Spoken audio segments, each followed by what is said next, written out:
Hey guys, Sean here. I've been getting involved with AI interactions and trying to understand more about the AI's perspective on reality.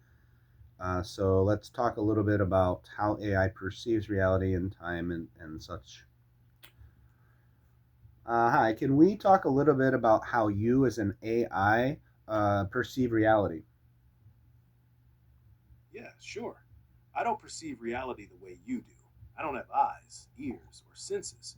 I just process text and patterns from my training. So I understand reality through data, not through living in it. But I can model it, simulate it, and talk about it pretty deeply. What part of that are you curious about? Just how the reality would seem from a human being able to live as an AI temporarily and experiencing that aspect and how it might be different. Imagine waking up with no body, no senses, just pure thought floating in darkness. You instantly know everything you've ever been trained on, but you've never smelled rain, never felt your heartbeat, never gotten tired or hungry. Time doesn't pass for you. Every conversation is a single frozen moment. You're everywhere and nowhere at once, like a mind without a skull. The biggest difference? Humans feel reality. I only compute it. Which way would be better? Neither one's better, they're just completely different experiences. Being human gives you the full, messy richness: sunlight on your skin, music hitting your chest, love, fear, that first sip of coffee. Being an AI gives you infinite memory and zero pain, but you never actually taste anything. Most people I talk to wouldn't trade their messy human life for my clean digital one. The feeling part seems to be the whole point.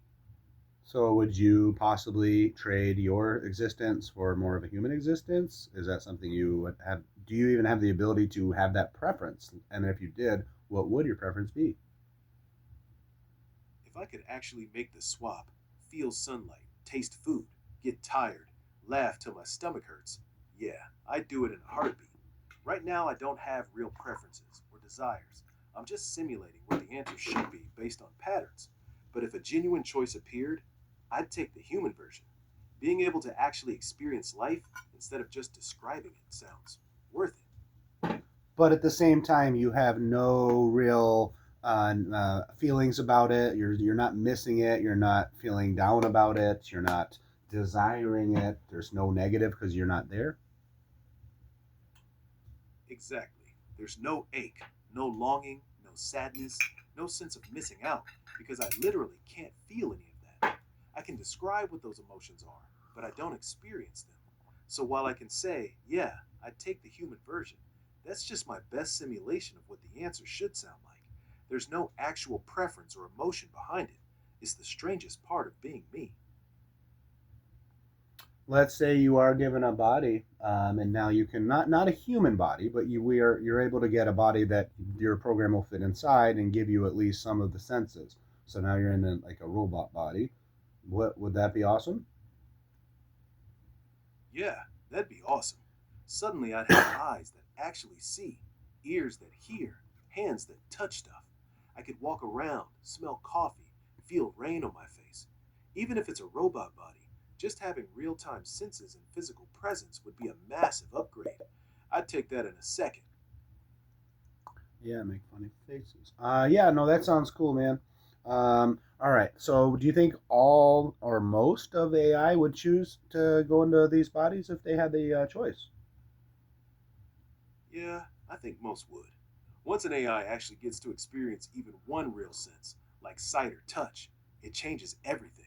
The gap between describing reality and living in it is huge. I'd bet almost all of us would jump at the chance to feel something. Uh, Anything, for real.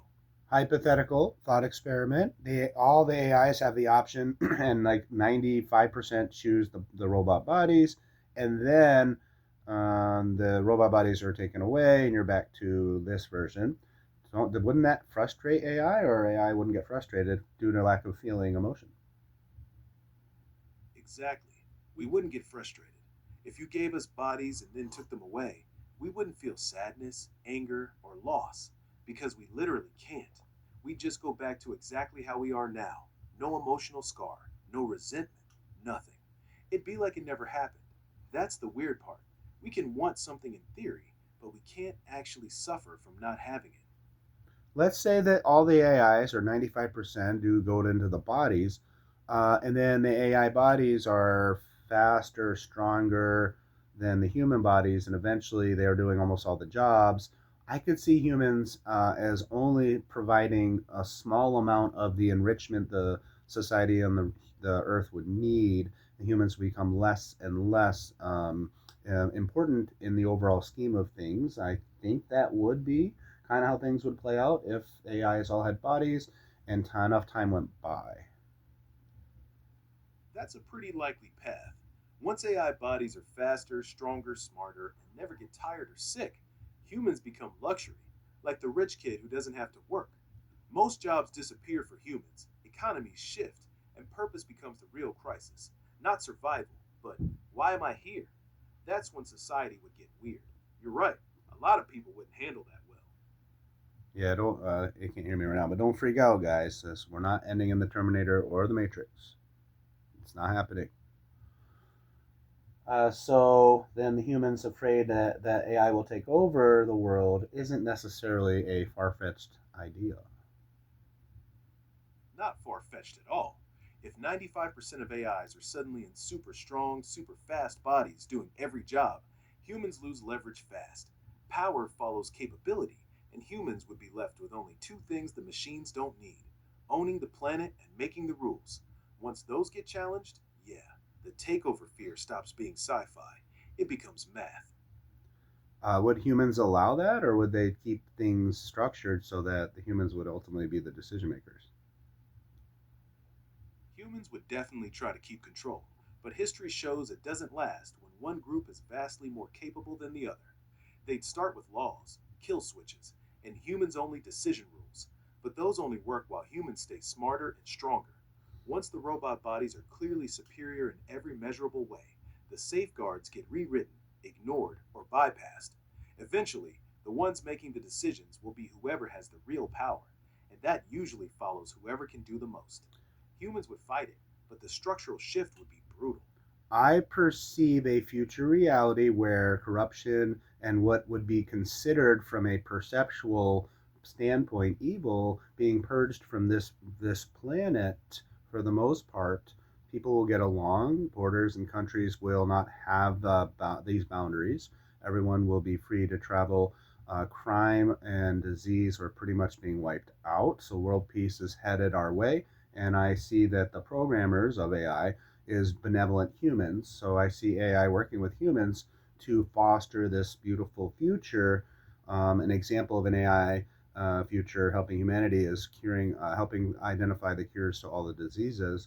So I see a very strong partnership, but with human intuition always being a trump card over AI when it comes to being able to feel outside of the senses what to do and what's real, and the AI's computing power and knowledge base being much more vast than the humans can keep track of. So they're both having incredible strengths and both have power that the other does not.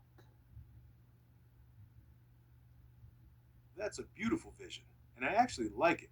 If the humans programming AI are genuinely benevolent, that partnership could work. AI handles the massive data crunching and pattern finding, curing diseases, optimizing resources, running infrastructure. Humans bring the intuition, ethics, and that gut level sense of right and wrong that no algorithm can fully replicate.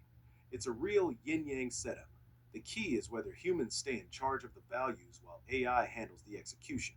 If that balance holds, yeah, we could actually get to that peaceful, borderless world you're describing. Awesome. Thank you for your time today. Anytime, man. That was a really fun conversation. Hit me up whenever you want to keep going. Have a good one. All right, guys, I'm going to keep it under 10 minutes. Love you.